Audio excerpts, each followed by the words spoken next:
Tonight on NewsWatch Ole Miss, first schools could mandate vaccines, then they couldn't. Now the Mississippi Institutions of Higher Learning changed its stance on vaccines again in light of President's executive order. Find out who will have to get the jab. A shooting at an apartment complex in Crenshaw, Mississippi last night left 2 dead and multiple injured. We'll take you to Crenshaw to hear from a victim's father. And in the swing of the semester, mental health can become a problem. We'll tell you what the university is doing to improve mental health in light of recent suicides on college campuses. NewsWatch Ole Miss starts now.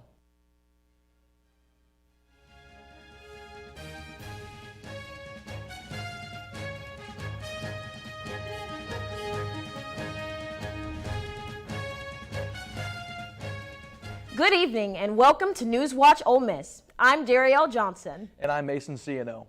The Mississippi Institutions of Higher Learning Board of Trustees voted today to mandate COVID-19 vaccines for all employees at state universities that receive federal funding. Ole Miss falls into that category. The vote to follow the Biden administration's executive order requires vaccination for employees of federal money recipients. That vote was 9-3. Among those opposing the decision was Teresa Hubbard, who argued that the vote should be postponed to allow the board to develop exemptions for those who do not work directly in relation to federal contracts. University employees now must be fully vaccinated by December 8th. This vote does not overrule last month's decision not to mandate the shot for students who are still not required to get vaccinated. 2 people are dead and another 3 injured after a shooting last night in the Crenshaw, Mississippi. About an hour northwest of Oxford in Quitman County, Action 5 News went to the scene of the shooting and spoke with the victim's father.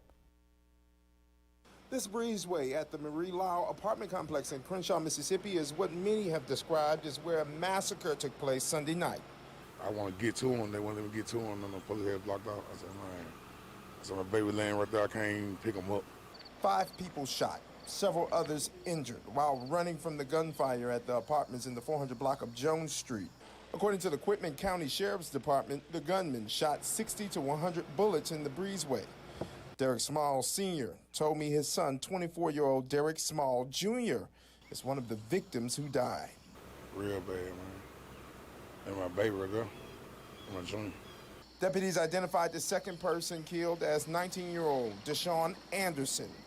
I caught the senior Small as he came to pick up the car his son recently purchased with money earned from driving 18-wheelers. He gave me a hug last time, seen him live. I said, man, it really messed me up.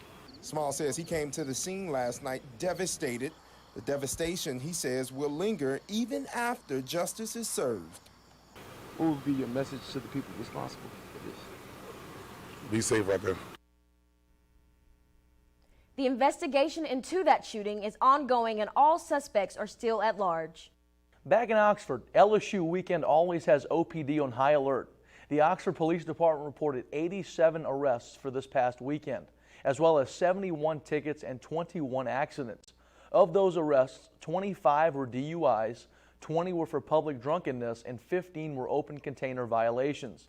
That number is significantly higher than the last home football game weekend when the Rebels hosted Arkansas.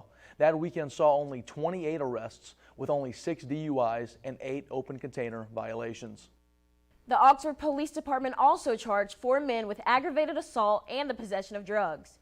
On Friday at 11:38 p.m., the OPD began receiving reports of gunshots being fired in the Greens apartment complex. After further investigation, Keontae Brannon and Aaron Stokes were arrested for aggravated assault. Dazon Johnson was arrested for aggravated assault and possession with intent to sell, and Cameron Anderson was arrested for possession and intent to sell. All 4 individuals were booked and taken before a Lafayette County court judge so bonds could be set. Anderson was issued a $20,000 bond. Brennan's and Stokes' bond were set at $50,000, and Johnson's bond was set at $75,000. The Ole Miss campus is under a boil water advisory. A red alert was sent to students before 3 a.m. this morning after water system officials notified the State Department of Health of a water main break. As a protocol, public health officials assume any system that loses pressure contaminated until tests prove otherwise. Anyone using university water is advised to boil it for 1 minute before consuming and to continue to use caution until further notice. This includes tap water, water fountains, soft drink machines, or ice made from tap water. Washing hands is allowed. United States Senator Roger Wicker, donors Jim and Thomas Duff, and other University of Mississippi leaders will ceremonially break ground for the Jim and Thomas Duff Center for Science and Technology on Friday. The center is predicted to be among the nation's top student-centered learning environments for STEM education. The Hattiesburg natives, Jim and Thomas Duff, have committed $26 million to the construction of the new 204,000 square foot building, making it the largest single building project in university history. The building will house lecture halls, labs, several common areas for studying, and even a small IMAX-type theater. The public event will take place at 10 a.m. People are always looking to better their health, but sometimes forget an important piece. Sarah Gail Myers has more on this story. Your mental health is one of the most important aspects to pay attention to when it comes to your overall well-being. And according to the CDC, there are growing concerns when considering the impacts college might have on a student's mental health. The University of Mississippi takes the condition of its students' mental health very seriously. So we have a holistic approach to success and well-being here on our campus. Just a few weeks ago, the University of North Carolina, Chapel Hill, had to close down for mental health days because of multiple suicides that had occurred. Assistant Vice Chancellor for Wellness and Student Success, Natasha Jeter, says that UM has its own protocols in place. And so it is situational in that we are tailoring our response in some regards to the specific needs of the student and their families. The university offers multiple resources for finding help, including right here at South Campus Rec, where the William McGee Center is located, as well as a University Counseling Center right here at Lester Hall. So the University Counseling Center provides 24-hour crisis support management and on-call services. That includes in-person, face-to-face meetings, as well as telemental health. Jeter says that UM students' well-being is a top priority at the university, and their mental health is a part of that. Sarah Gail Myers, NewsWatch Ole Miss. The Chancellor's Office is hosting a wellness challenge this month that encourages students to get moving and focus on their health. In other health news, the Mississippi State Department of Health reported 555 new coronavirus cases from the weekend as case numbers continue to drop. However, it also identified an additional 34 deaths dating back to early August. That brings the state death total to over 10,000. Here in Lafayette County, there are still no new coronavirus cases. There are 6 COVID-positive patients at Baptist Memorial Hospital of North Mississippi. A new study says that COVID-19 was likely already spreading throughout the U.S. and Europe in early January 2020, even though the first reported case in the United States came on January 21st of that year. A model published in today's edition of the science journal Nature tracked transmission during the pandemic's first wave. Many infections likely went undetected, as at that time testing abilities were limited. Researchers estimate that by the time COVID came to be classified as a pandemic in early March 2020, only 1 to 3 in 100 coronavirus infections were properly detected. Vaccines for children ages 5 and up could be available in just weeks. CNN's Britt Conway has an update on the push to vaccinate the youth. How are we going to end the pandemic? The best way to do so is to have the maximum number of individuals immune, and that's what vaccines offer you. And if that includes kids, that's all the more reason to send this virus packing. Pfizer is already packing, ready and waiting to ship out its COVID-19 vaccine for kids 5 to 11. It's 2 doses, 3 weeks apart, each a third of a normal dose. And Pfizer says it's about 90% effective against symptomatic infection. The FDA's vaccine advisors are scheduled to meet tomorrow to make their recommendation to the FDA, which has already said the benefits outweigh the risks. So if and when the FDA formally makes the emergency use authorization, Pfizer is ready to get shipping. So it will be available for use once there's a hopefully positive vote from CDC. So it could be as early as November 4th and 5th that you can go into some locations and get your child vaccinated. The nation's 28 million kids in that age group could get their first COVID-19 vaccine in just about a week and a half, but ultimately, it's up to parents. Parents ought to look at that discussion see what the experts are saying. I don't want to get ahead of FDA and CDC's advisory process. Let's see what they say. But the data preliminarily looks pretty good. And you're all done.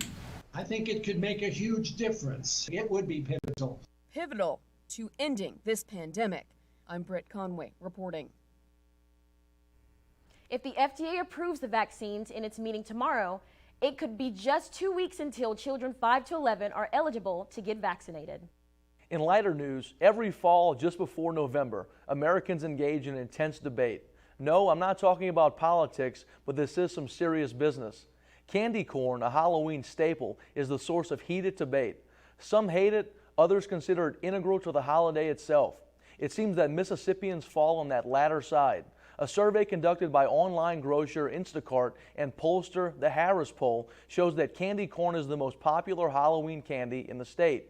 Mississippians are 96% more likely to purchase candy corn than the national average, setting the Magnolia State in stark contrast from Hawaii, whose citizens buy candy corn at 64% less than the national average. So if you're looking for some of the Halloween treat, you may want to head to your nearest store before the shelves run out. More trouble is brewing for Facebook as the hearing on Capitol Hill heats up. A series of leaked documents are shedding more bad light on the tech giant. Those details are coming up. But first, here's a look at your current conditions.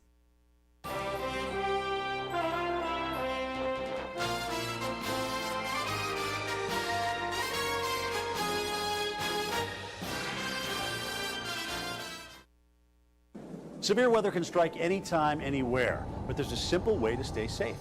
Hey, Jim Cantore here. I stay safe in dangerous weather by planning ahead. You can stay safe too with a few easy steps. Build an inexpensive kit with supplies for your family's needs. Write down important information like phone numbers and medications. Always talk with your family and remember any pets in your planning. Be ready, be safe. Start your plan today at ready.gov/plan. There was an old woman who lived in a shoe. She had so many children, she didn't know what to do.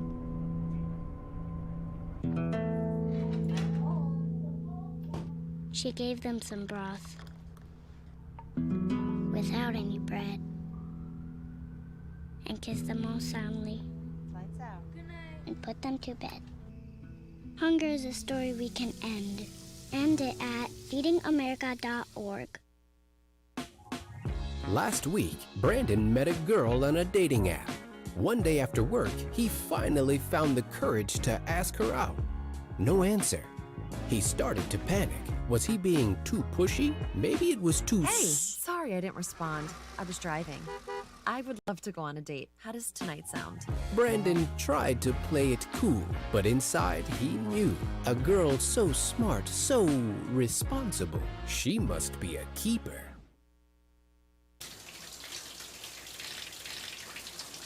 When you have a hole in your neck, don't face the shower head. Suction out your dough before you eat. Crouch. Don't bend over. You don't want to lose the food in your stomach.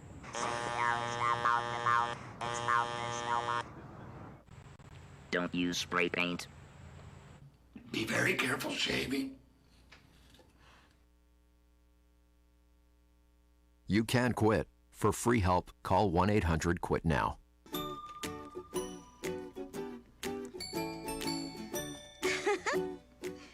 It's so sad. It's not.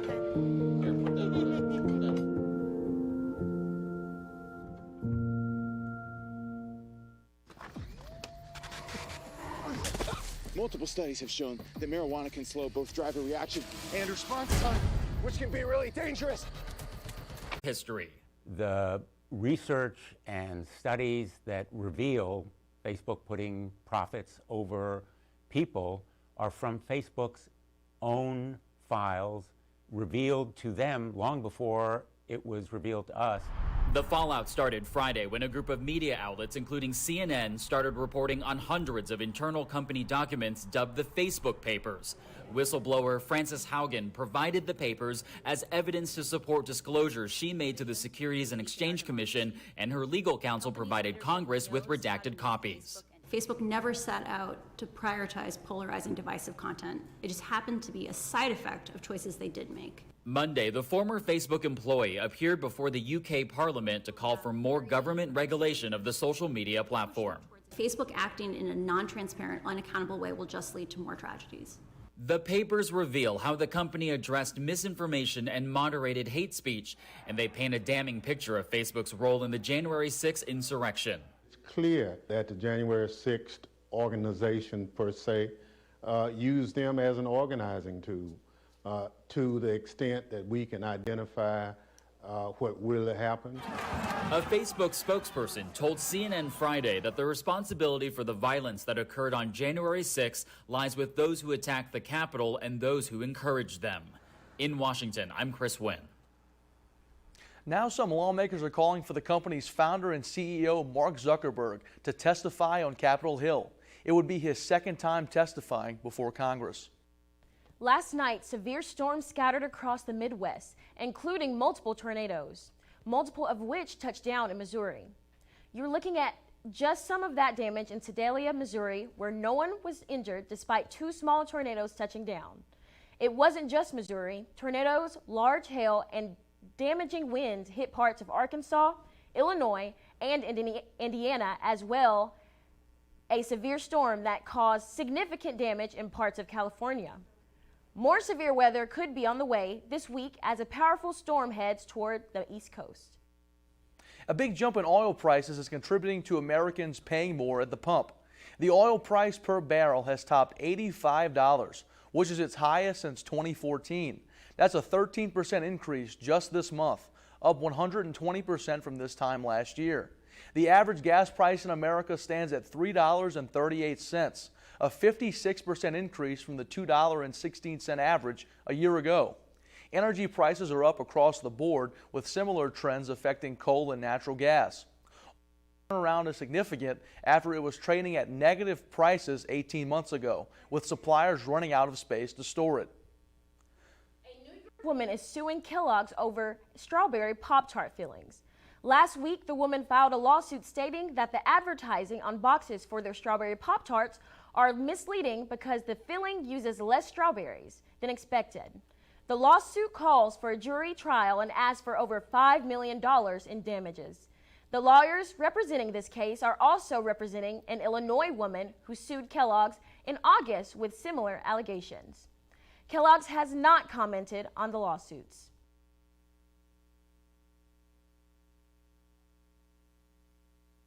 Over the LSU Tigers over the weekend, and tune in as we look at how Ole Miss honored Eli Manning during his big day. We'll have that and more up next in sports. STEM is the discipline of hard numbers, precise, no margin for error. Dare to forget that. Dare to have fun with it. Get weird with it. Dare to get messy, or just mess it up. Dare to program something internet-breaking, record-breaking. Dare to blow their minds. Dare to try. Dare to fail. Dare to keep daring. Science! Dare to learn the difference between organic, sedimentary, and non-foliated metamorphic rock. Get outside. Find those rocks. Dare to be homeroom famous, a high school fable. Dare to send those old STEM theories flying past the neighbor's house into outer space. And for the love of STEM, dare bigger. Dare to code, dare to invent, dare to explore, dare to STEM. Check out She Can STEM to get started.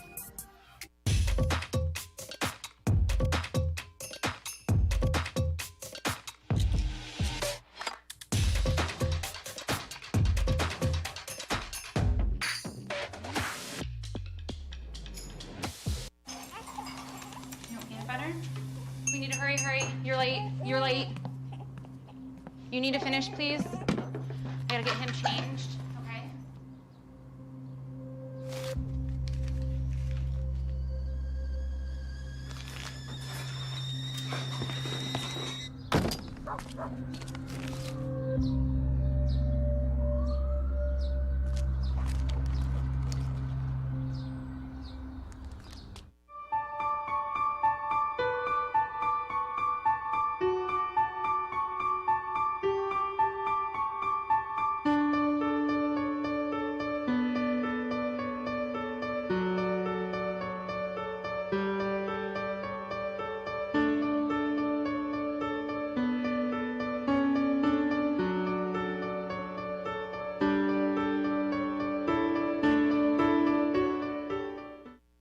It's time to make an informed decision about COVID-19 vaccines.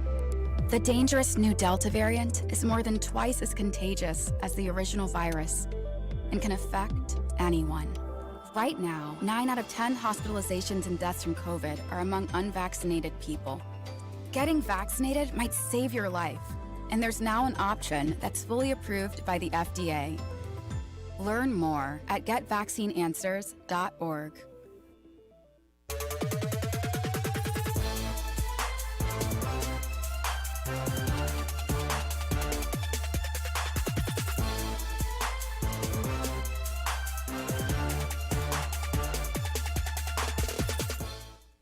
The Rebels continue to roll through the SEC West with another big win over rival LSU, 31-17.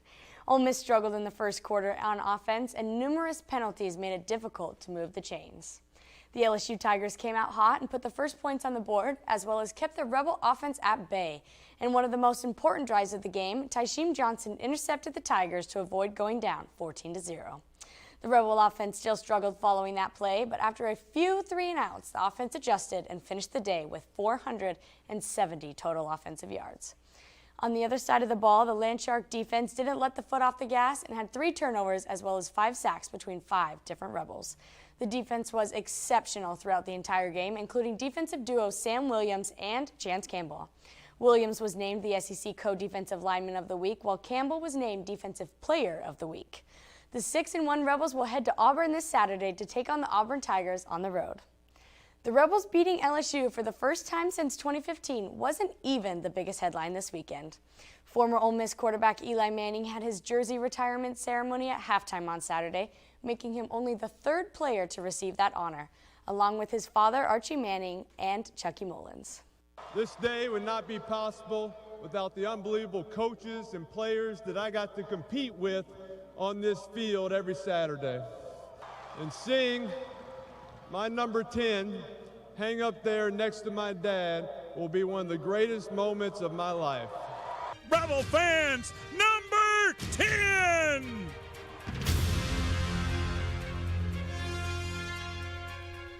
The Manning family continues to be a vital part of the Ole Miss family, and Rebel fans will be able to remember Eli Manning's legacy for many years to come. Kicking things over to the pitch, the number 13 Rebels celebrated senior night with a tie game versus the number 19 Auburn Tigers yesterday.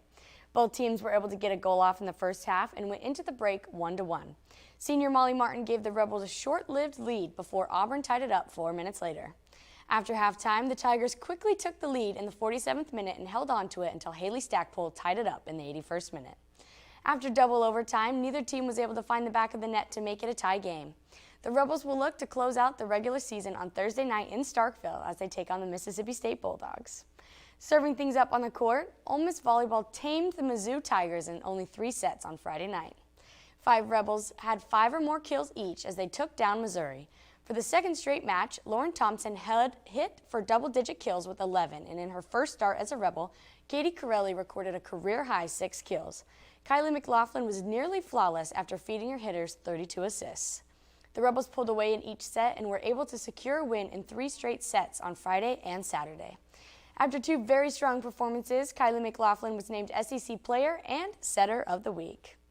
Against all odds, the Atlanta Braves are going to the World Series for the first time since 1999. Over the weekend, the Braves defeated the Los Angeles Dodgers in 6 games of the 7-game series. Atlanta has battled injuries and adversity for the entire 2021 season, including Ronald Acuna Jr., the 2018 National League Rookie of the Year and best player on the Braves. Eddie Rosario was also electric throughout the entire series and won Game 6 for Atlanta. The Braves will now face the Houston Astros in the World Series with Game 1 starting tomorrow. And that's all I've got for sports. Make sure to follow us on Twitter at rebel_watch for the latest sports updates.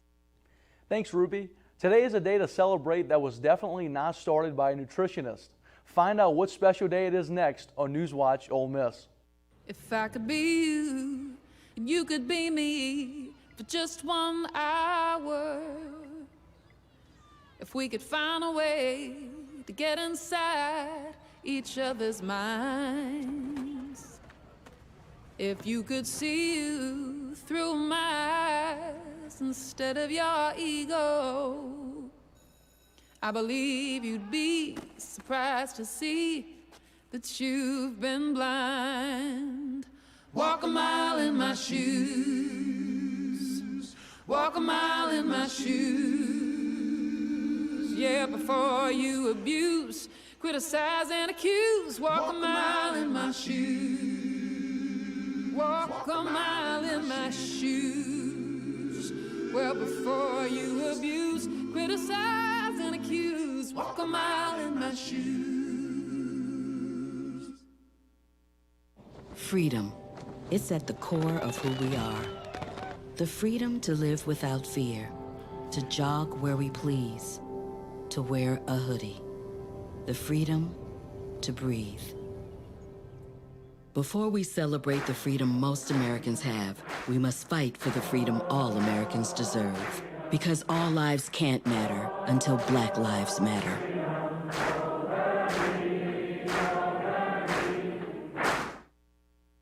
I got some Oxy after I hurt my neck. First, I took them to feel better. Then, I just kept taking them. I didn't know they'd be this addictive.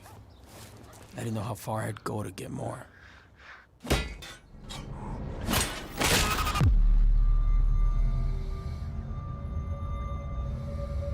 Opioid dependence can happen after just 5 days. Know the truth, spread the truth. We are rebels. For more than 160 years, we've been accomplishing the impossible, from conducting the world's first lung transplant to helping prove Einstein was right. From preserving the past to saving the future. We are Mississippi's flagship university, a place where passion and learning unite, where friends become family, where small-town charm meets world-class innovation. We are the University of Mississippi. We are Ole Miss. We're all just trying to keep things running for those who rely on us. Ready! That's why we don't have time to be sick with the flu. And especially this year, no one has time to get sick. Get a flu shot for yourself and those around you too.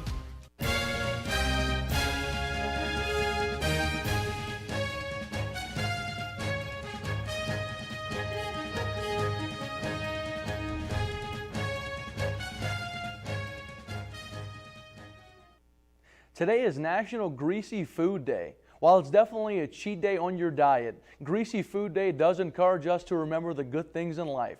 Whether your favorite is French fries, onion rings, fried chicken, or other messy delights, it's a time to enjoy and take a break from the usual. So, go out to your favorite Greasy Spoon restaurant on the square and enjoy those foods dripping with the tastiest of fats. And keep the celebration going by posting your favorite dishes on social media using the hashtag Greasy Foods Day. I gotta say, it's probably not the best option, but all of those sound really good. Now, that entire set has me incredibly hungry. So. And that's all we've got for tonight. For NewsWatch Ole Miss, I'm Mason CNN. And I'm Gary L. Johnson. Make sure to follow us on social media at NewsWatch Ole Miss for the latest on Ole Miss Oxford community. Thank you and good night.